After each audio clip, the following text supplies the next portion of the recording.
방금 우리 앞에 이제 우리 그 선생님께서 큰 선생님께 질문하려고 그러다가 좀 용기가 안 나가지고 말씀을 하시는데, 제가 이해하기로는 우리 선생님께서 인상은 참 좋으신데 이제 가족들이 엄마는 화가 좀 많은 것 같다 그러셨대요.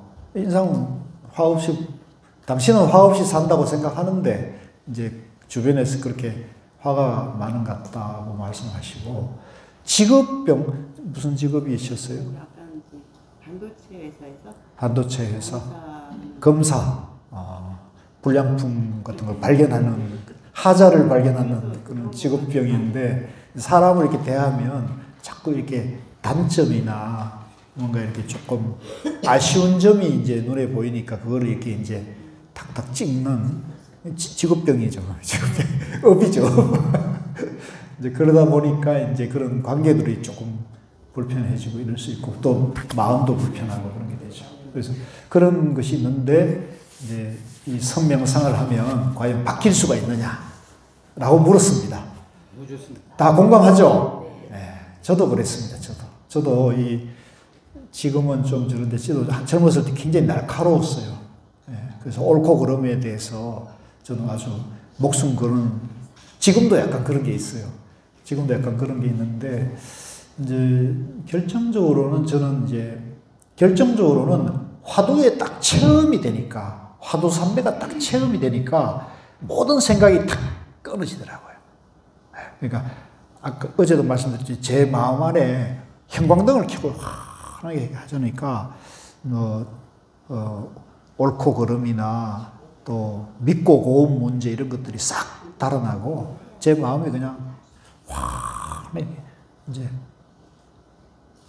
어둠을 밝히는 게 빛이잖아요. 그죠? 내 마음이 이렇게 환하게 밝아져 버리면 모든 어두움이나 부정적인 것들이, 우울하고 어둡고 부정적인 것들이 싹 사라지는 거죠. 그래서 그 사람은 그 사람대로 문제가 있더라도 내가 그 사람을 대할 때 내 내면이 절대 긍정으로 이렇게 변해버리면 그 사람은 그 사람 업을 갖고 있을 뿐이지 그것이 나에게 영향을 주지는 못하거든요. 근데 이제 내가 이제 내 안에 그렇게 밝지 못하면 다른 사람의 부정적인 감정이나 화가 보일 때 그걸 내가 받아들이게 돼요. 아, 저 사람 저렇구나 라고 받아들이면서 내가 이거를 얘기를 해줘야 되지, 이렇게 생각하면은 이제 옳고 그름으로 들어가게 되고, 또 그러다 보면 견해 차이가 나오게 되면 자꾸 이제 감정이 이제 발동이 되죠. 그래서 이게 이제 업식이죠, 업식. 이것이 쌓이면 그게 이제 습이 돼가지고 그게 이제 나쁘게 말하면 이제 지적질이 되고, 또 나이가 들면 이제 꼰대가 되고 그러죠. 근데 이제 이렇게 되면 안 되거든요. 그러니까 이것을 바꾸려면 이제 명상을 해서 체험을 하는 게 가장 좋아요. 그런데 이제 문제는, 그러면 이제 명상을 해서 과연 삼매를 체험을 어떻게 하느냐, 이게 또 과제잖아요. 그래서 제가 역으로 말씀드립니다. 이제 삼매를 체험하면 그게 이제 확 바뀔 수가 있는데, 그럼 명상을 해서 삼매를 체험은 어떻게 할 수 있는가, 이게 또 과제잖아요. 이제 그걸 이제 하려면 오늘 이제 큰 스님이 말씀하셨어요. 그죠? 분별심을 버려야 된다. 근데 그 분별심을 버리는데 이제 불교 수행의 큰 맥에서 보면 두 가지 방법이 있습니다. 요걸 잘 이해를 하세요. 두 가지 방법이 있는데, 하나는 우리가 지금까지 보통 보편적으로 불교 공부를 하는 방법은 뭐냐면, 나는 중생이다. 나는 중생이다.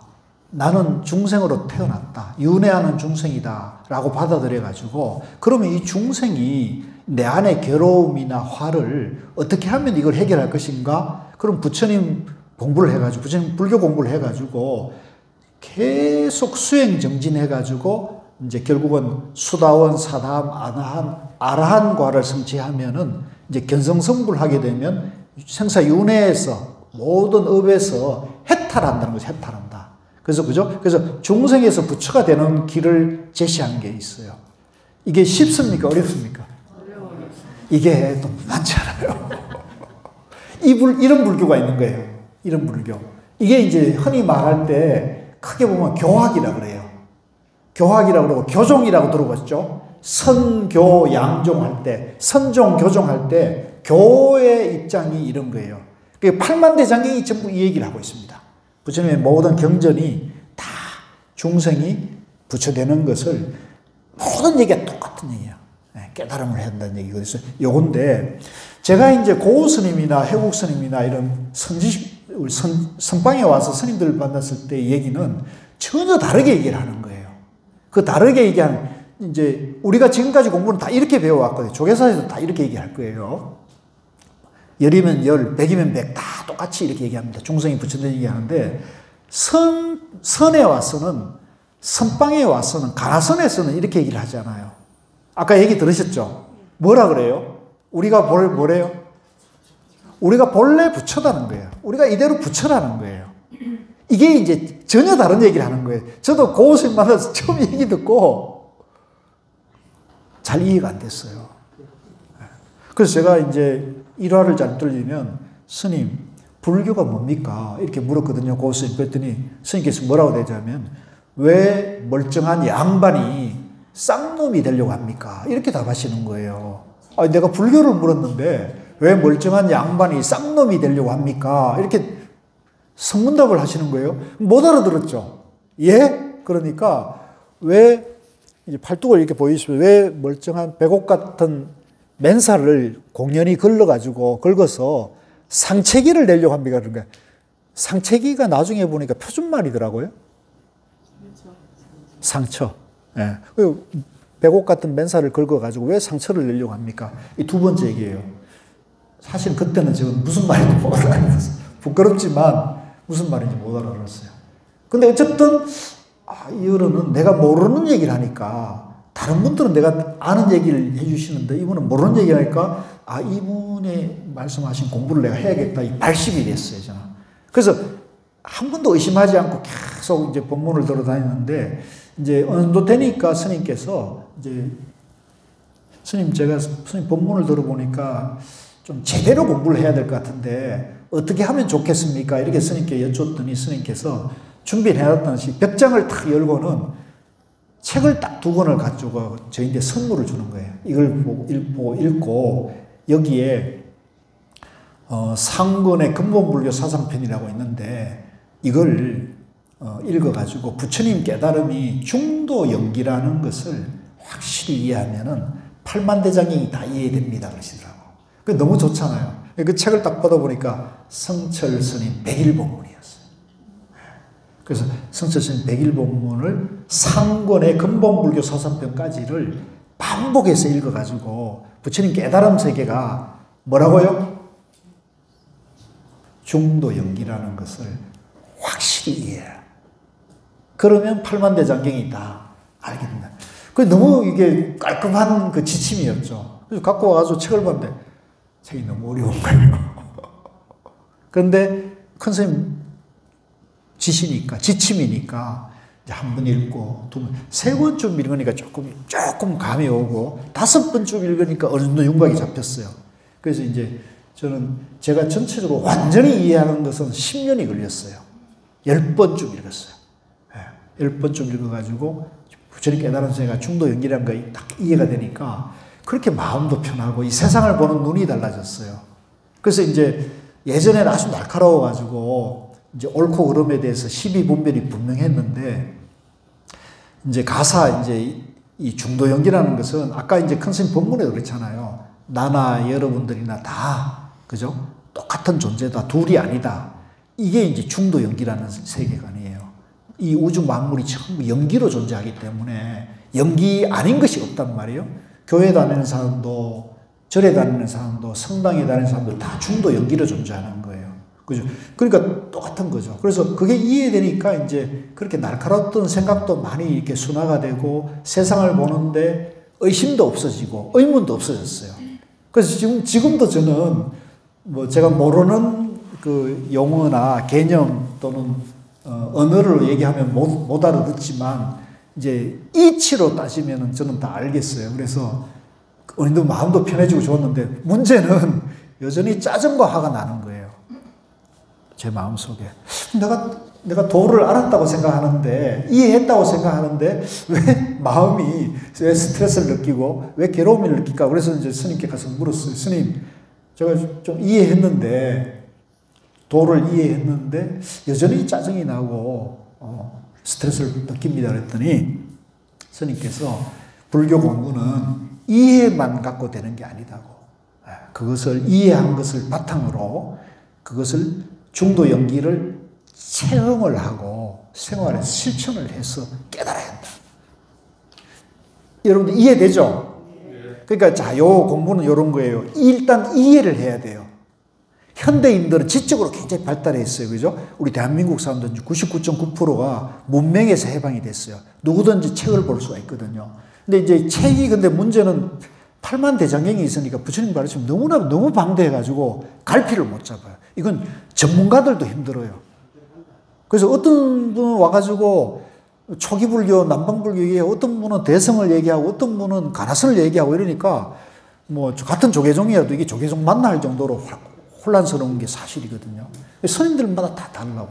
그래서 이제 다행히 저는 선지식이 있어가지고 101법문을 10번 읽고 딱 이해되니까 초기 불교 얘기하는 이건 근본문 경전, 초기 경전을 얘기하는구나. 저분은 대성 교학을 얘기하시는 거네.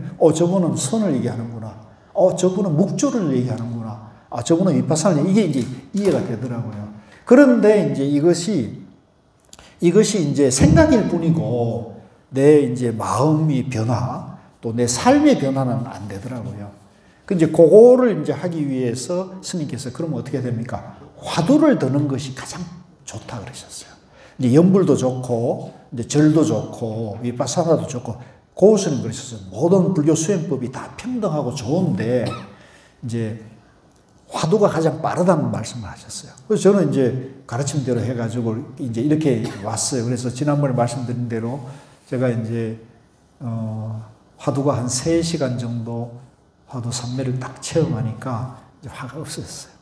그리고 이제 환하게 밝아져가지고 성격도 바뀌고 제 삶도 바뀌었거든요. 그래서 이제 충분히 가능합니다. 대신에 이제 여기는 이제 우리 조계사, 우리 한국불교 1번지에 계신 분들이니까 공부를 적당히 해서 되는 건 아니에요. 이 불교 공부라는 것은 적당히 해서 되는 건 아니에요.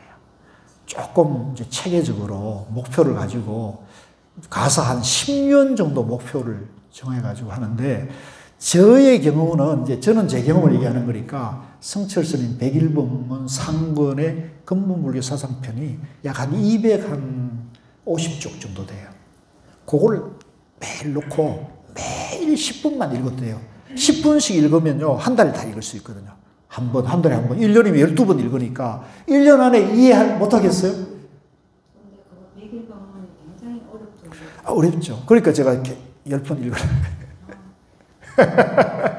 그거 이제 다행히 제가 공부할 때는 그런 게 없었는데 제가 이제 큰 스님을 설득을 해가지고 이제 조계사에 나와가지고 법문도 하게 하고 설림원 이름을 고우 스님이 지었어요. 스님 우리가 조계사에서 이런 거 하려고 그러는데 이름을 어떻게 할까요? 그랬더니 설림원이라고 하면 좋겠다. 여기 편액이 설림원이죠. 다 이게 이제 큰 스님들끼리는 다 통하는 부분이가지고 그래서 했는데 이제 고우 스님께서 101법문을 강의한 게 유튜브에 올라 있어요. 그게 자막까지 있거든요. 그래서 제가 내가 너무 이런 얘기 많이 하는 건 좋지 않은데 이제 참고를 하십시오. 유튜브를 검색해 보면 고우 스님 101법문이 있어요. 그 다음에 성철 스님 101법문도 있어요. 근데 성철 스님은 우리나라 스님인데 우리나라 말을 할 때 통역을 해야 돼가지고 근데 다행히 자막이 있어요. 자막이. 그래서 BTN도 있고 불교방송도 있는 것 같습니다. 그래서 근데 이제 성철 스님 말이 너무 빨라가지고 참 어려운데 고우 스님은 천천히 음성이 아주 이렇게 맑으셔요. 그러니까 하고 그 다음에 또 제가 101법문 강의한 게 또 있어요. 유튜브에 올라 있어요.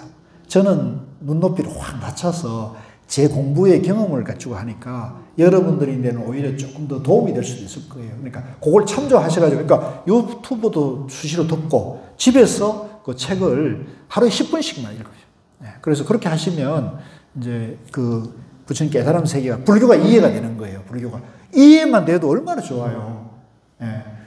이해만 돼도. 그래서 그 이해를 하면서 하루에 5분씩 이 명상을 하면 이해와 실천이 같이 가니까 이제 훨씬 가속도가 붙겠죠. 네, 그렇게 하시면. 그래서 이제 제가 오늘 이제 여기서 드리고 싶었던 말씀은 딱 요 얘기예요.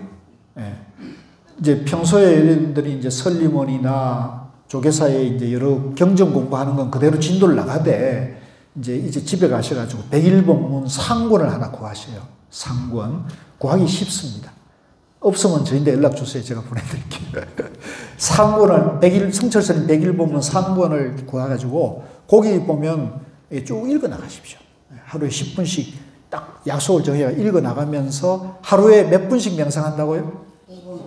네, 5분. 너무 많이 하지 마세요. 너무 처음 할 때 너무 목표를 높이 잡으면 안 되니까 5분만 하되 규칙적으로 해가지고 반복해서 하시면 이제 여러분들이 이제 그 5분을 하는 동안에는 틀림없이 이제 반드시 체험을 하게 돼요. 체험. 근데 안 하면 어떻게 돼요? 여러분들 인디언이 기우제 지내면 뭐가 온대요? 비가 오죠. 반드시 비가 온다 그러잖아요. 그 비법이 뭐예요? 올 때까지 하는 거예요. 이것도 마찬가지입니다.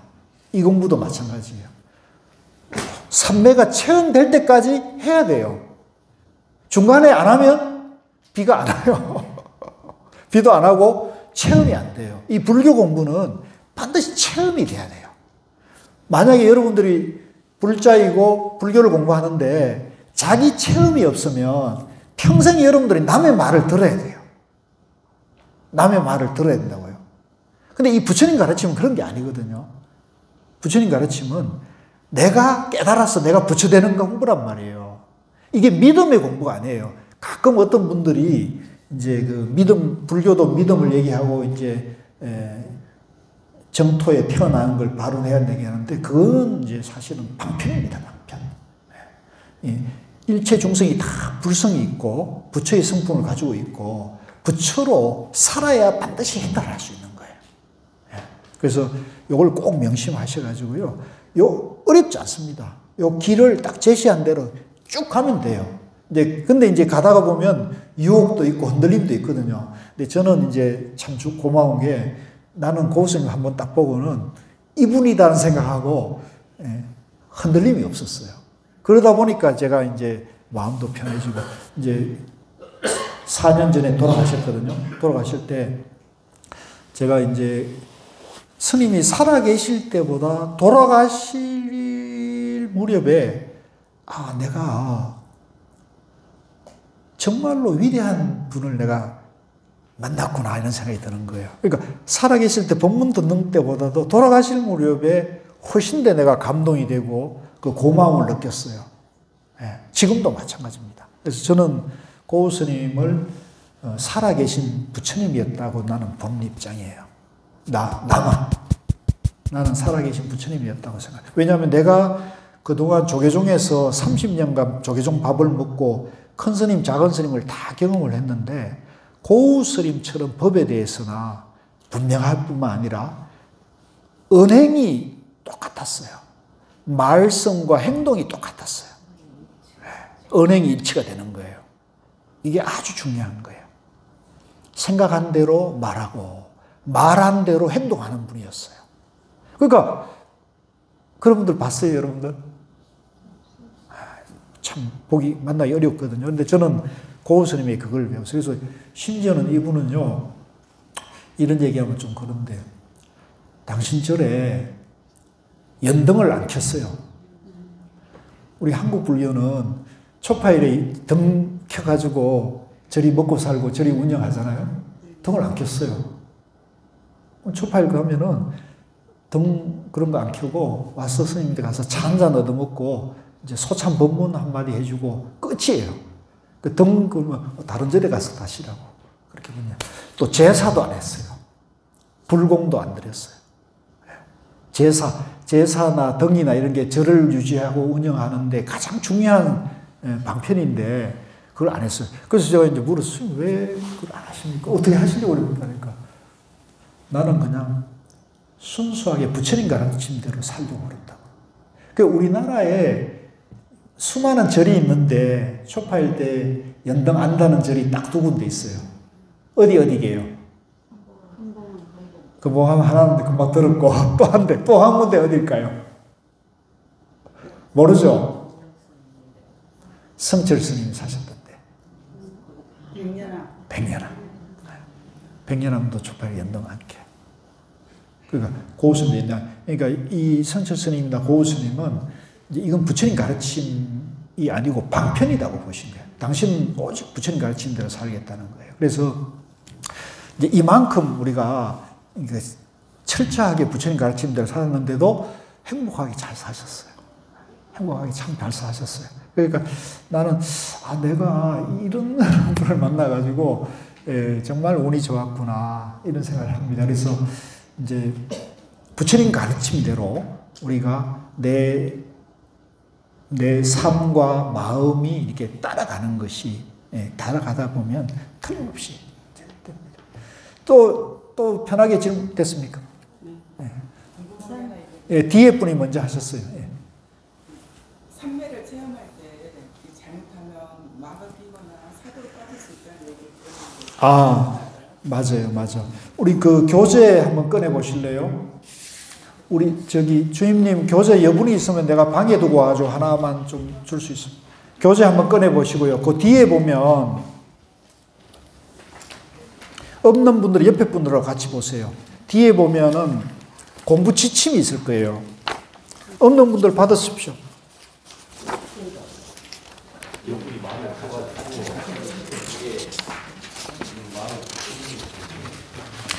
보면 선명상 할 때 주의할 점이 있죠. 주의할 점 그거 한번 펴가지고 지금 안 가게 계신 분들 옆에 분들을 같이 보세요. 선명상 할 때 주의할 점. 그러니까 명상 참선할 때 주의할 점인데 지금 방금 질문하신 게 요 얘기입니다. 삼매를 체험할 때 잘못된 삼매가 있다는데 어떤 것입니까 하는 거거든요. 요거는 이제 공부가 좀 깊은 사람들인데 하는 얘기입니다. 그런데 알고 계실 필요는 있어요. 그거 한번 읽어봅시다. 선명상 할 때 주의할 점. 선명상 할 때 멍 때리기처럼 고요함만 지속되면 주의해야 한다. 자, 우리가 이제 이 명상을 하는데, 참선이나 명상을 하는데, 평소에는 막 이 잡념이 번뇌망상이 죽을듯이 일어나는데, 번뇌망상이 안 일어나. 잡념이 없어요. 잡념이 없으면 고요해지거든요. 우리 마음이 고요해지잖아요. 고요해지는데, 고요해지니까 공부가 잘 되는 것처럼 착각이 있을 수 있거든요. 그 고요한 것이 멍하고 같은 거예요. 멍해지면 무념무상이 되잖아요. 고요해지는 거예요. 그래서 멍 때리기처럼 고요함만 지속되면은 이제 주의해야 한다. 그 밑에 보시죠. 고요함만 지속되면 선명상이 잘 되는 것으로 착각하고 거기에 집착하는 경향이 생긴다. 내가 이게 딱 하면은 마음이 고요해지니까 마음이 편안해지고 고요해지니까 기분이 좋잖아요. 그러니까 내가 잘하고 있구나 이렇게 된다는 거죠. 근데 잘하고 있구나 하는 그 마음에 집착하는 마음이 생겨요. 그러면 그 밑에 보세요. 직장, 집, 세상은 늘 시끄럽고 복잡하니 내 안의 고요함에 집착하는 경향이 나타난다. 그렇죠? 세상이 지금 얼마나 시끄럽습니까? 집은 또 편안합니까? 항상 크고 작은 일이 생기고, 그죠? 직장은 또 어때요? 또 절은 또 어떻습니까? 다 시끄러워요. 시끄럽고 복잡. 이 사람 사는 곳은 다 그런 거예요. 그런데 내 마음은 이제 명상만 하면 고요해지잖아요. 그러니까 집에 가도 직장에 가도 이 세상도 보도 어느 곳 하나 정붙일 곳이 없구나. 오직 내 마음은 편안하니까 결국은 나는 내가 가야 될 길은 이 세상이나 집이 아니고 이 명상이다. 이래가지고 이 사람은 이 명상센터를 자꾸 그리워하는 거예요. 그리워하고 집착을 해요. 여러분 주변에 혹시 그러지 못해요? 집안은 집안 일은 전혀 신경 안 쓰고 절에만 오면 기운이 살아가지고 막 온갖 봉사 일 다 도맡아하고 그런 분 없죠? 우리 집안에 그런 사람이 있어요. 고3 아들이 있는데 고3 아들 네 알아서 차려 먹고 학교 가라. 나는 절에 가서 새벽 기도 간다. 입시 기도하러 간다. 이게 무슨 일입니까 이게. 이건 전도된 거거든요. 이건 불교에 집착하는 거예요. 이해하시죠? 네. 고3 아들이 있으면 고3 아이가 있으면 그 아이 따뜻하게 밥 먹여서 그 생활에 불편하지 않고 공부에 전념할 수 있는 게 그게 기도고 그게 수행이지. 그거는 네가 알아서 하라 그러고 절에 가가지고 기도한다고 그게 기도가 옳은 기도였어요? 이건 전도 몽상인 거죠. 그러니까 이런 불교를 해서는 안 돼요. 지금까지 우리가 이런 불교가 불교인 줄 많이 했어요. 그래서 이 명상도 마찬가지입니다. 내가 명상을 하니까 마음이 고요해지니까 명상이 잘 되는 것 같았는데 이제 집에만 가면 막 싱크대에 설거지가 잔뜩 쌓여있고 막 빨래 잔뜩 쌓여있고 집에 어지러우면 짜증이 나요 안 나요? 확 올라오죠. 그죠? 그러면 그 명상한 게 효과가 나는 겁니까 안 나는 겁니까? 안 나는 거죠. 직장에 가도 막 치열하게 막 아웅다웅 죽자 살자 하고 있지 않습니까? 그런 걸 보면 괜히 내가 도 닦는 사람이 내가 이런 일을 해야 되나? 이런 식의 어떤 자괴감이 든단 말이에요. 이게 이제 양변입니까? 중도입니까? 양변. 이게 양변이 되는 거예요. 집에 가도 낯설어지고, 직장에 가도 적응이 안 돼요. 이 양변이거든요. 직장이 나고, 가정이 난데, 그죠? 내가 직장 생활 안 하면 뭐로 먹고, 손은 누가 키워요? 먹고 살아야 되지 않습니까? 그러니까 결국은 직장과 내가 둘이 아니어야 되거든요. 직장 일이 내 일이고 내 일이 직장 일이 돼야 되는데 직장은 직장이고 나는 나다 이렇게 하고 나는 마음 공부하는 사람이고 도 닦는 사람이니까 명상만 잘하면 된다 이런 식으로 이게 외골수가 되면은 회식할 때 어떻게 되겠어요? 끼워주겠어요? 안 끼워주겠어요? 회식하는데 남들 고기 먹고 술 먹는데 나는 도 닦는 사람이니까 고기도 안 먹고 술도 안 먹는다 이러면은 자연스럽게 왕따가 되겠죠? 그럼 자기는 또 어떻게 생각해요? 네가 나 왕따시킨 게 아니라 내가 너희들을 왕따시켰다 이렇게 해서. 그래서 이제 이 양변이 되는 거거든요. 그래서 이 공부를 할 때는 중도 정견을 세워야 돼요. 바른 가치관, 바른 세계관. 그게 이제 우리가 어제 공부한 거에서는 불이에요. 중도 불이에요.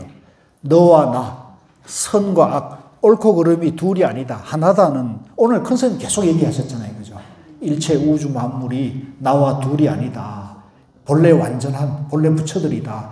여기에서 벗어나면 이탈하면은 양면이 떨어지고 사땡견에 빠진 거들. 그래서 여기도 마찬가지입니다. 여기도 수행도 이제 직장이나 이런 것을 이제 시끄럽고 복잡을 만나면 내가 염증이 느껴져요.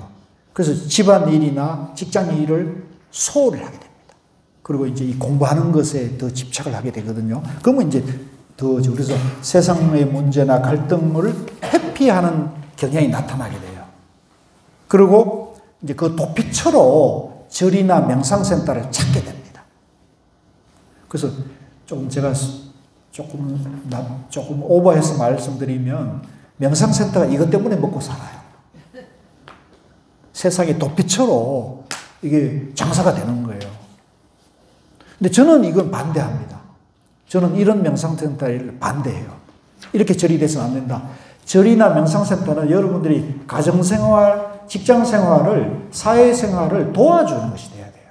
그걸 지혜롭게 하고 그걸 잘하게 하고 잘 살게 행복하게 해주는 것이 절이 되고 명상센터가 돼야지 명상센터 절이 잘 살면 잘못된 거예요.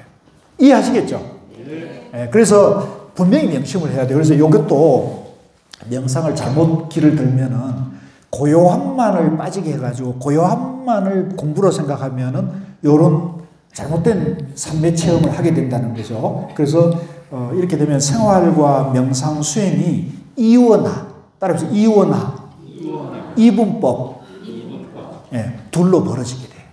옳고 그름의 세계가 있습니다. 그러니까 항상 여러분들이 이 공부할 때는 내 마음속에 옳고 그름이 있으면 이게 잘못된 거예요. 또 내 마음속에 짜증이나 스트레스나 화를 느끼면 잘못된 거예요. 근데 이제 이게 왜 잘못된 것인가를 알아야 되잖아요. 왜 잘못된 겁니까? 예? 요거 잘 이해를 하시죠. 요게 이제 정견이라는 건데요. 아까 큰 스님이 우리가 본래 부처라고 그랬잖아요. 부처님이 화가 있으면 부처예요, 아니에요? 아니죠. 그러니까 이게 이제 선의 매력입니다. 선은 우리 이대로가 다 부처라는 거예요. 본래 완전하고 이대로가 극락이라고 보는 거예요. 이대로가. 근데 자꾸 내가 아니다 부정적인 생각이나 비판적인 생각이 일어나고 짜증과 화가 일어나면 본래는 부처님이 짜증과 화를 내고 있는 거잖아요. 그러니까 얼른 이걸 알아차려야 돼요.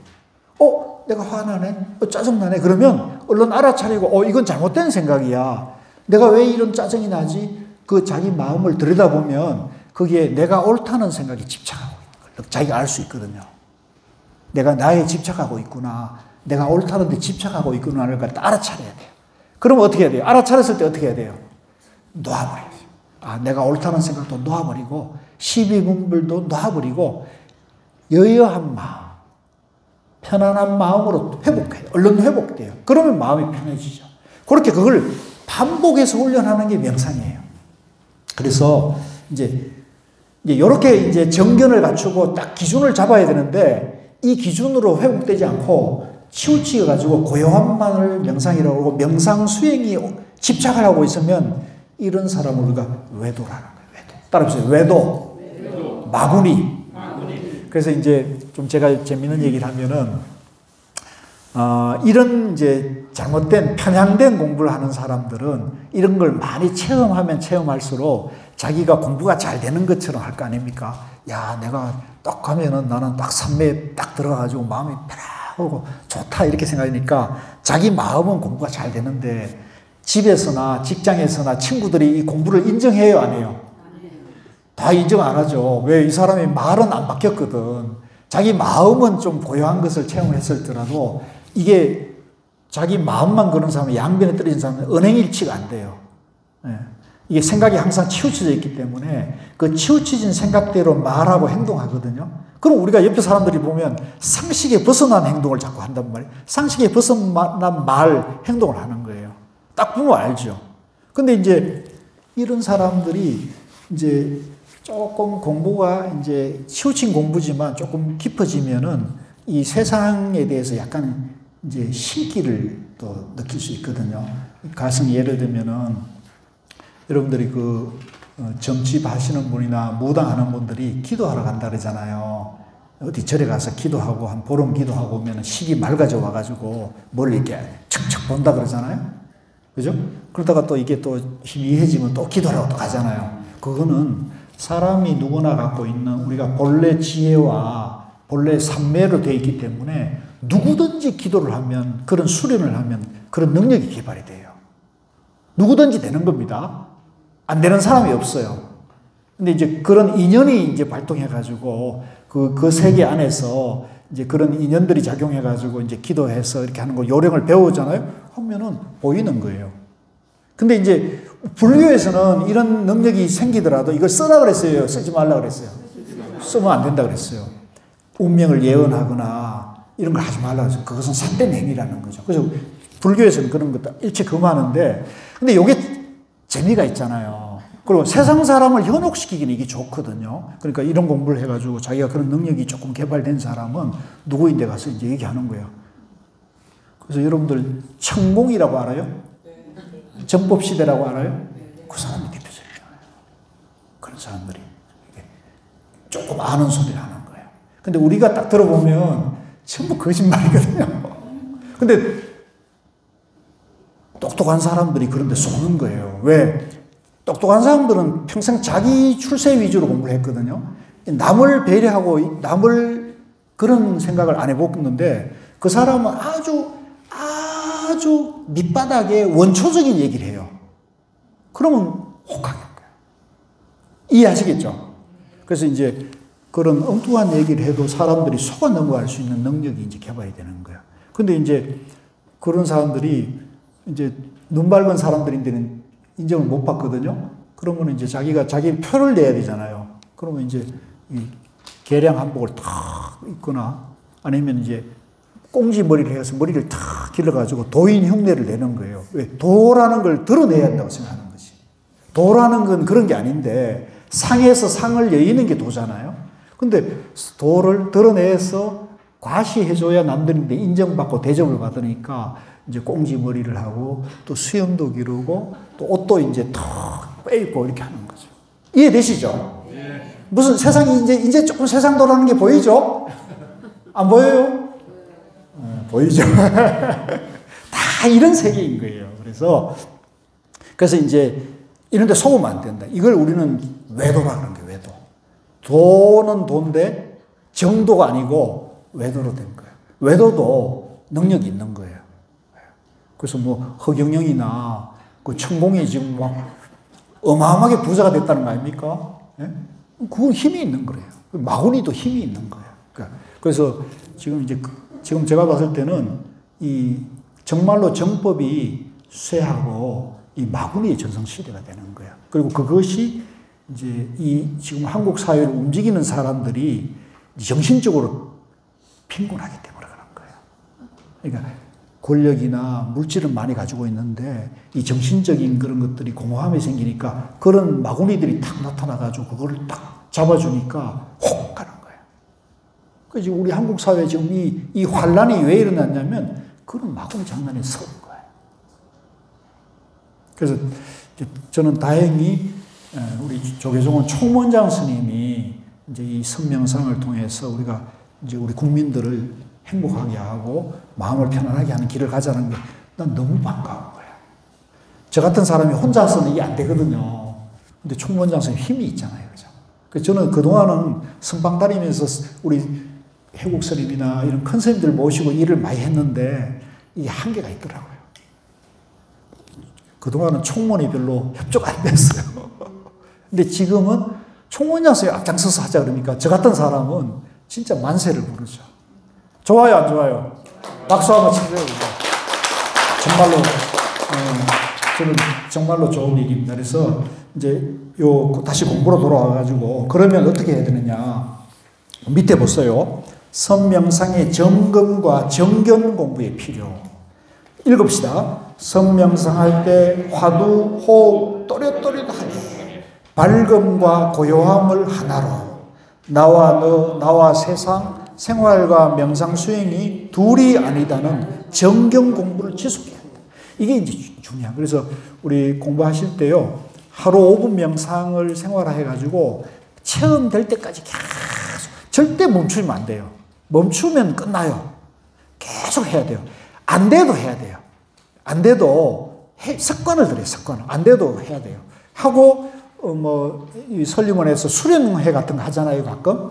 또 다른 데서도 보면 참선 수련하는 데가 꽤 많습니다. 요즘은. 그러면 그런데 여러분들이 시간도 잘 조절해가지고 가능하면 조계사에서 이렇게 그런 프로그램이 있으면 시간을 조절해가지고 그런 데를 가서 조금 더 집중을 해보고요. 그런 식으로 해가지고 자기 공부의 정진력을 키우는 거죠. 그러면서 중요한 건 뭐냐면 이 정견을 세우는 공부를 해야 돼요. 정견을 세우는. 그러니까 정견은 뭐냐면 부처님 깨달음이 중도연기라는 거, 무아공이라는 것을 정확하게 이해를 해야 돼요. 일단 이해를 해서 이치로 이게 정립이 돼야 돼요. 근데 이제 조금 제 경험을 보다 이게 쉬운 건 아니에요. 그런데 옛날보다는 공부하기가 참 좋아졌어요. 옛날엔 유튜브가 없었거든요. 근데 지금은 유튜브에 보면 이런 얘기를 똑바로 해주는 고스님 법문, 성철스님 법문, 해국스님 법문, 이런 법문들이 많이 나와요. 그러니까 유튜브도 활용하고 또 책이 옛날보다 많이 좋아졌어요. 예. 그래서 이제 좀 요거는 제가 구업을 짓자면 제가 고스님께 20년 법문을 들었던 것을 그거를 초심자들을 위해 가지고 딱 얇게 만들어 놓은 게 태백산 선지식의 영원한 행복이라는 책이 있어요. 태백산 선지식의 영원한 행복이라는 책이 있는데 그 책을 여러분들이 한번 구해 가지고요. 그거는 이렇게 짤막짤막하게 돼 있어 가지고 여러분들 그냥 편안하게 지하철이나 버스 타면서도 읽을 수 있을 거예요. 그거를 그러면 우리 해국 스님, 큰 스님 법문이나 제가 지금 했던 얘기들이 거기에 다 간단하게 정리되어 있습니다. 그러니까 그것도 여러분들이 지침서로 삼아가지고 하면 궁금하면은 그걸 이렇게 펼쳐보시면 거기에 다 정리되어 있으니까 그렇게 하시면 좋습니다. 그래서 이제 오늘 이렇게 1박 2일 해가지고 공부가 끝났다 이렇게 절대 생각하지 마시고요. 오늘 출발이에요, 이제. 네. 하루에 몇 분? 하루에 5분 명상을 실천하면서 하루에 10분 경전 어록을 읽어가시는 거. 5분, 10분. 그것만 하면 여러분들이 영원한 행복을 할 수가 있습니다. 그리고 좋은 조계사는 좋은 도량이 있고 또 여러분들이 좋은 도반들이 있으니까 여러분들 정말 복이 많은 거예요. 복이 많은 걸 느끼세요? 네. 저는 제가 볼 땐 여러분 정말 복이 많으신 분들이에요. 조계사라는 좋은 도량이 있고 또 우리 조계 중에 최고가는 1번지 저기 있기 때문에 여러분들은 정말로 복이 많으니까 공부를 그렇게 계속 하십시오. 아까 보살님 며칠? 저는 관아성 공부를 할 때요. 그 공중준양하는 처사님을 봤었거든요. 조계사에서 공부할 때. 그러면서 다시 관아성에 대한 겁이 나가지고 공부를 했었어요. 그러고 이제 공부를 하다 보니까 혼자서 안 돼서 참선이라는 공부를 하게 됐는데 공부를 하다가 보면 정말 마음이 했다고 하면서 마음을 비우고 편안할 때가 있는데 어느 날 갑자기 또 자식하고 부딪히면 거기 또 저기 오더라고. 근데 총장님 같은 경우는 큰 스님을 찾아가면서 그것을 배웠는데 저희들 같은 경우는 참 곤란하더라고요. 가정이 있는데 큰 스님한테 가서 기도를 배운다고 하면 허락은 안 할 거라고. 그랬을 때 참 난감하고. 그렇죠. 네. 우리 보살님 공부를 잘 해오고 계시네요. 박수 한번 쳐주십시오. 그 이제 다 마찬가지입니다. 우리 다 마찬가지예요. 저도 마찬가지고 이제 부처님 깨달은 불교 공부를 하고 매일 이제 명상을 하다가도 어떤 경계에 딱 부딪힐 때가 있어요. 뭐 아주 가까운 사람이 갑자기 배신을 때리거나 또 갑자기 어떤 사람이 갑자기 죽거나 또 정말 믿었던 사람이 배신을 때리거나 뭐 남편이 그렇거나 이럴 수 있잖아요. 그러면 정말 딱 경계와 부딪혀가지고 공부가 휘청할 수가 있거든요. 그 휘청하고 그걸 이제 우리가 전문적인 용어로 역경계라 그래요. 따라해서 역경계. 이제 내 마음에 거슬리는 상황을 마주하는 거예요. 역경계라 그러고 내 마음이 이렇게 따라가는 경계를 순경계라 합니다. 따라해서 순경계. 그래서 이 공부는 역경계든 순경계든 자유자재해야 한다 그래요. 그게 이제 그걸 버티는 힘이 충도 정견이라 그래요. 정견. 따라해보세요. 정견. 그래서 내가 이 부처님 법에 대해서 정견이 확고한 사람은 경계에 부딪히면 그 경계를 지나갈 수 있습니까? 휘청될까요? 그 경계를 뚫고 나갈 수 있는 힘이 생겨요. 그래서 이제 그 정견을 이제 점검해 주는 분은 선지식이면 가장 좋고 선지식을 가까이 하기가 쉽지 않을 경우는 경전과 어록이 선지식 역할을 할 수가 있어요. 그래서 이제 우리 설림원에서 공부하는 그 어록들이 있잖아요. 그런 것들이 다 그 정견을 가르쳐 주는 거예요. 그렇게 하시면 됩니다. 그래서 제 경험으로는 이제 가장 기초적이고 기본적인 불교 교리를 정립해 주는 것은 백일본문이 가장 좋아요. 그래서 성철 스님 그 백일본문은 세계적으로도 정말로 위대한 책이에요. 고우 스님은 뭐라고 그러시냐면 지금 전 세계에서 불교 입문수로는 성철 스님 백일본문이 최고다 그랬어요. 저는 그걸 정말 공감하거든요. 근데 이 책이 한글로 돼 있잖아요. 그러니까 우리 한국 사람은 복이 많아요, 복이 없어요? 우리 한국 사람은 나는 굉장히 복이 많다고 봐요.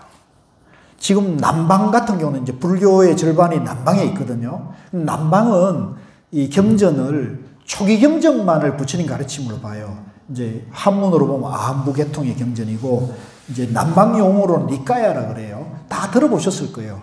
그러니까 니까야, 아한부경전, 초기경전만을 남방에서는 부처님 가르침으로 보고 대성경전, 금강경이다, 화엄경이다, 법화경은 남방에서는 경전으로 안 쳐요. 그리고 가나선도 이거는 불교가 아니라고 봐요. 남방에서는. 근데 우리는 여기 중요해요. 우리는 이 특히 백일본문은요. 초기경전을 부처님의 근본 가르침으로 높이 평가를 해요.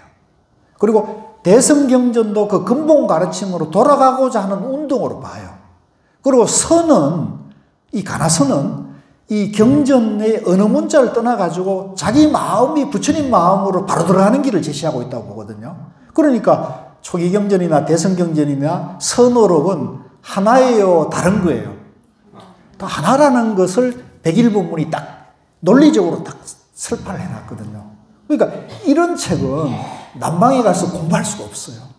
또 이 북방 대성 문화권에서도 공부할 수가 없어요. 오직 대한민국에서만 성철스님 백일본문을 통하면 이게 다 회통이 되는 거예요.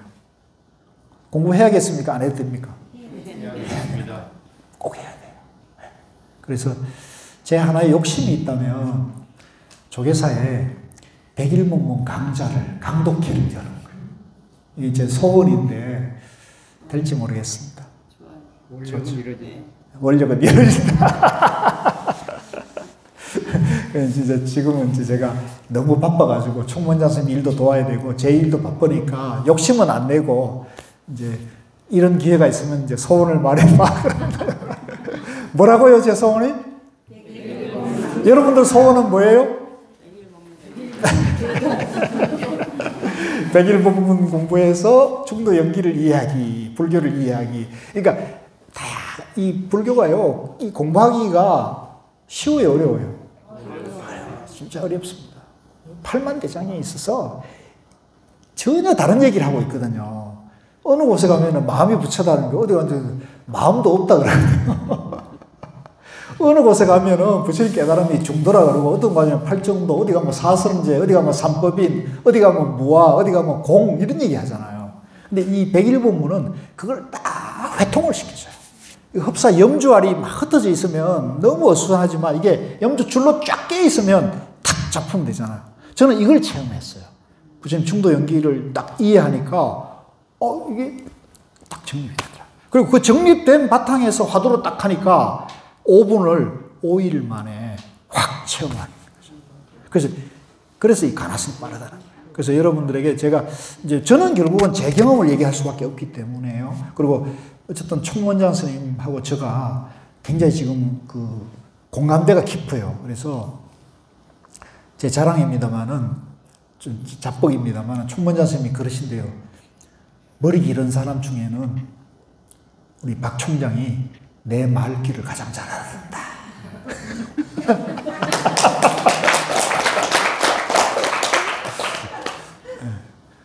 제가 말귀를 잘 못 알아듣는 사람인데 그래서 여러분, 그러니까 이게 중요한 게 아니고요. 여러분들도 공부하면 누구든지 총무원장 선생님 말귀를 알아들을 수 있어요. 그게 뭐냐면 충도 연기를 이해하는 거예요. 그러니까 그 이해를 바탕으로 체험을 하면 쉬워요. 그냥 쑥 들어가요. 쑥 들어가요. 그리고 쑥 들어가 체험을 하더라도 중도 연기에 대한 안목을 딱 갖추고 있잖아요. 그러면 이제 내가 요거 중요합니다. 내 마음에서 짜증이 난다. 내가 스트레스를 느낀다. 내가 화가 난다. 그러면 누구 잘못이에요? 내 탓이다. 내 탓이. 이게 중요합니다. 명심하셔야 돼요. 내가 짜증을 느끼고 화가 나고 불편한 감정이 느꼈을 때 내 문제라고 봐야 돼요. 근데 우리는 세상 사람들은 누구 문제라고 봐요, 그러면? 남 탓한다고 해요. 이건 불교가 아니에요. 이건 불교가 아니에요. 불교는 내 탓이에요.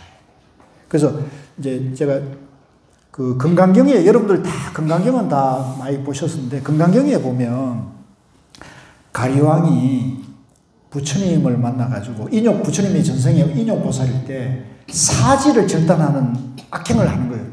당하잖아요. 그때 부처님은 어떻게 반응을 했습니까? 잊어버렸어요? 네? 고사님, 포교사님 대답해봐요. 기꺼이 내주셨죠. 기꺼이 내줬어요? 그게 아닌데. 답 아시는 분? 내가 없다. 이제 다시 한번 정리할게요. 질문을.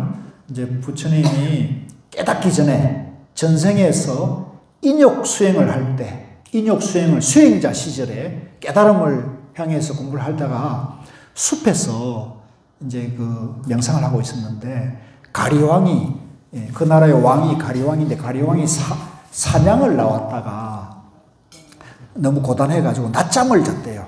낮잠을 자다가 깨보니까 시중되는 시녀, 궁녀들도 하나도 안 보이고 다 어디 가고 없는 거예요. 그러니까 짜증이 확 나가지고 찾으러 가는 거야. 찾으러 가보니까 큰 나무 밑에 아주 용모단정한 수행자가 앉아 있는데 그분을 향해 가지고 시녀들이 막 절을 하고 아양을 떨고 찬탄을 하고 있더라는 거예요. 그러니까 가리왕이 자기 시녀들이, 자기 궁녀들이 그러니까 뿔이 나요, 안 나요? 짜증이 확 일어나죠. 그러니까 칼을 탁 빼들고 넌 누구냐? 그러니까 저는 인욕행을 닦는 수행자입니다 그랬거든요. 인욕행. 그러니까 참는 것을 수행을 하는 사람이다. 그러니까 그럼 너 얼마나 참는지 한번 보자 그러면서 양팔을 딱 잘라버려요. 그러니까 부처님이 이제 인욕보살이 양팔을 당했는데도 얼굴색 하나 변하지 않고 태연하거든요. 그러니까 화가 나요, 안 나요? 둔하죠. 살려달라 해야 되는데 이거 막 가만히 있으니까. 그러니까 이제 이번에 다리를 잘라요, 양다리를. 그래서 사지를 절단을 해요. 그런데도 부처님이 어떻게 했어요? 평상심으로 얼굴색 변하지 않고 그랬다는 거예요. 그러면서 그 부처님이 그 경전에 나오는 얘기입니다. 내가 사지를 절단당하는 악행을 당했지만은 나는 가리왕에게 미워하거나 원망하는 마음이 없었다 라고 말씀하시잖아요. 그 공부 힘으로 금생에 와서 깨달았다는 얘기거든요. 이게 아주 중요합니다, 여러분들. 이게 아주 중요해요. 그러니까 우리도 윤회를 해탈하려면, 깨달으려면 어떻게 해야 된다고요? 남편이 바람을 피우거나 비자금을 가져가거나 이러더라도 안 돼요. 그것도 원망하는 마음이 있으면 안 돼요. 내가 좀 극단적인 비유를 해서 미안합니다. 그러더라도 미워하고 원망하는 마음이 되면 업이 돼요. 저 사람 저 사람 업이구나 이렇게 봐야 돼요. 저 사람 업이구나. 나는 이런 경계를 당해서 내가 마음 공부를 더 열심히 해야겠구나 이렇게 만들어야 되는 거죠. 절대 불교에서는, 부처님 가르침에서는 남을 미워하거나 원망하거나 화가 없어야 돼요. 요거 하나만 여러분들이 이번 선명상 아카데미 1박 2일 명상 수련하면서 화가 없는 것이 불자의 삶이다. 화가 없는 것이 부처님 가르침이다. 라는 걸 명심하시고 살아가다 보면 화 없을 수가 없죠. 없지만은 화가 일어났을 때 내가 이 화를 비워야 된다. 화가 없어야 내가 행복하다. 근데 만약에 화가 있으면 어떻게 되냐면요. 내가 내 안에서 화가 나잖아요. 누가 가장 피해를 봐요? 내가 피해를 봐요. 화가 나면 밥맛도 없고 잠도 안 자고 밥맛 없고 잠 안 자면 면역력이 떨어지면 바로 큰 병에 걸려요. 그죠? 누구 손해예요? 내 손해예요. 그러니까 손해볼 짓을 하면 안 돼요. 그러니까 부처님 가르침은 틀림없이 지혜롭고 틀림없이 우리에게 행복을 주는 가르침이에요. 그러니까 믿어야겠습니까? 안 믿어야겠습니까? 믿어야 돼요. 그래서 부처님 법을 믿고, 부처님 법이 뭐냐면 나도 법을 내가 중도 연기로 존재하니까 내가 부처란 얘기거든요. 그러니까 우리 불교는 나를 믿는 거예요. 누굴 믿는 거라고요? 부처님 불상도 나의 분신인 거예요. 아시겠어요? 나의 분신이라고 봐야지. 부처님은 부처님이고 나는 나다 이러면 양변에 떨어져갖고 부처님 가르침을 이해 못하는 거예요. 그래서 부처님께 절을 하는 것은 내 마음에 절을 하는 것이고 내 마음속 중생을 얼른 구제해야 돼요.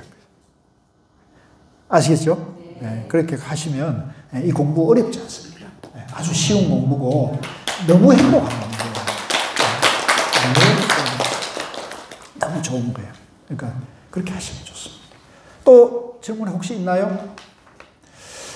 자, 그러면 이제 요거 정리 잘 돼 있죠? 네. 자, 그 다음 페이지 보겠습니다. 그 다음 페이지 보면 하루 5분 선명상 국민운동이 있습니다. 있나요? 그거 보겠습니다. 요거 하고 이제 마치는 거예요.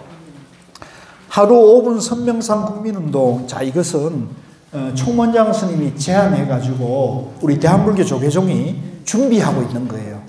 이제 준비를 하고 있는데 모든 국민이, 온 인류가 하루에 5분씩만 명상을 하자는 거예요. 그 명상을 해가지고 내 안에 화를 비우고 그 다음에 내 안에 지혜를 개발해서 잘 살자는 거잖아요. 그죠? 얼마나 좋아요. 아, 나 우리 총무장 선생님이 이런 생각을 할 줄 나는 진짜 꿈에도 생각을 못했어요. 예? 총무장 선생님 그러실 줄 알았어요. 그러실 줄 알았어. 저 그 사람은 나보다 한술 더 뜨네. 하루 5분 생활 명상 생활하기. 우리 이제 할 거죠? 그러니까 이게 이제 언제까지 해야 되냐. 그러니까 잘 되든 안 되든 습관을 들이는 거예요, 습관을. 매일 하지, 매일. 안 돼도 좋아요. 그냥 앉아 계세요. 습관을 들여요. 그래서 이제 아까 큰 스님께서 그랬잖아요. 막 세수하고 몸 단정은 열심히 하면서 밥은 매일 세 끼 먹으면서 마음의 양식은 안 주고 있다는 거죠. 마음의 양식이 명상이에요. 책이에요, 책. 그래서 이제 매일매일 하루 5분 규칙적으로 선명상하기. 이제 방법은 안내해 드렸어요. 그죠? 호흡에 집중하든가, 화두에 집중하든가, 연불도 좋아요. 그거는 이제 각자 선택해서 하면 좋다. 하루 중 가장 편안한 시간을 정해놓고 무조건 5분 명상하기. 그런 다음에 아침에 눈을 떴을 때 화두를 탁 챙기는 거죠. 오늘 아침에 잠에서 깼는데 화두가 딱 생각났던 분 손 한번 들어봐요. 그렇게 이제 생활화하게 되면 이제 만약에 여러분들이 아침에 눈을 잠에서 깨었는데 그날 근심 걱정이 탁 떠오르면 어떻게 돼요? 하루가 좀 찜찜하게 출발하는 거죠. 이게 이제 업식이 발동하는 거거든요. 업장이거든요. 이 업장을 안 좋은 생각, 근심 걱정, 우울, 불안한 생각을 떠올리지 말고 화두를 딱 잡으면 이 공부 수행자다운 거죠. 그러니까 집에서도 할 수 있는 거거든요. 그런 식으로 습관을 바꿔가는 거예요. 아침에 눈을 떴을 때, 세수할 때도 화두 들고 할 수 있고, 호흡에 집중할 수 있고, 이제 샤워하면서 화장실 있으면서 버리는 거잖아요. 그죠? 몸에 이걸 먹었으면 이거 비워야 되거든요. 안 비우면 꽉 막혀가지고 불통이 되잖아요. 화장실에서 비울 때마다 그대로 명상을 하는 거죠. 또 샤워하면서도 내가 몸의 때를 씻듯이 마음의 때를, 화와 불안과 괴로운 생각을 비운다, 흘려보낸다, 이렇게 하는 거죠. 그 다음에 사무실에서, 화장실에서, 밥 먹을 때, 그 다음에 또 잠자기 전에, 아까 이제 와선 명상 배웠잖아요. 누워가지고 이렇게 근심 걱정 그런 거 하지 말고 호흡에 집중하든가 화두에 집중하면 싹. 그리고 이제 그거는 좀 중요할 수 있습니다. 하루, 이거 우리가 잠자는 시간이 한 8시간 되기 때문에 그 잠자는 시간에 우리 뇌가 그 생각을 정리할 거잖아요. 그때 이제 화두를 딱 들어가지고 그 근심 걱정을 싹 비우고 그러면 지우개가 돼가지고 우리 뇌가 좋은 생각이 이제 자리 잡히게 되니까 긍정적인 사고로 하니까 그렇게 하십시오. 언제 어디서나 선명상. 오고 가고 앉고 눕고 할 때 화두나 호흡을 챙겨서 생각을 비워가지고 모든 괴로움에서 벗어난다. 그래서 먹구름이 그치면 해는 저절로 나온다. 그렇게 하시는 겁니다. 자, 이렇게 해서 이제 공부가 다 끝났습니다.